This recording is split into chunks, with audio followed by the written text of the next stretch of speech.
We've gone from two different parties to two different colours of the same broken system. And both of them, of course, as we can see, are laser focused on pandering to Nigel Farage. And I'm very proud of the stance that John Swinney has taken in standing up to Nigel Farage and the rise of the far right here in Scotland.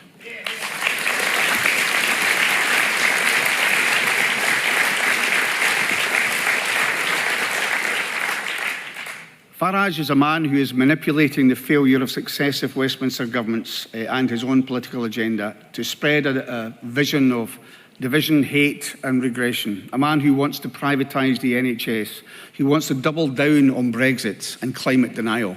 And worst of all, he wants to normalise fear of immigrants, fear of difference, fear of change.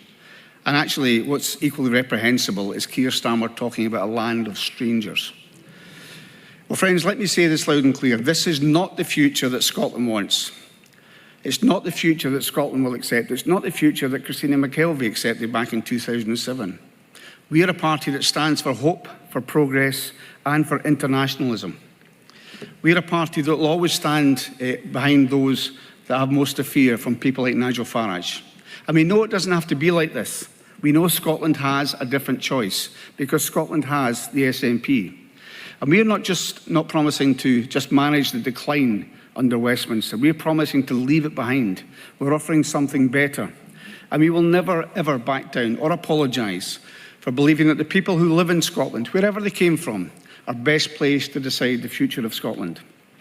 A future where we can build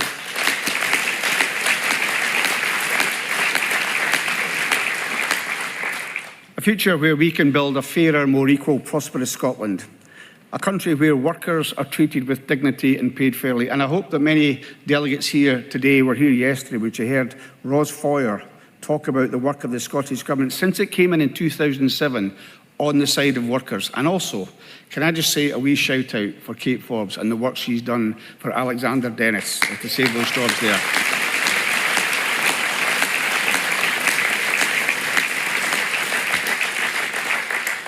Westminster offered plenty, as they did for Grangemouth, and then did nothing. It was down to the Scottish Government to save those jobs.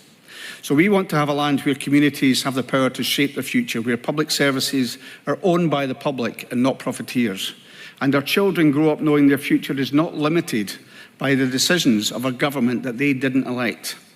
With independence, we can build an economy that works for the people of Scotland, where we can replace a cruel asylum system and a toxic immigration system with one rooted in compassion, where we guarantee human rights, not talking about leaving the ECHR, where we guarantee human rights, where we protect the environment, we create opportunity for everyone. That's the future that the SNP offers, and that is a future that we must fight for.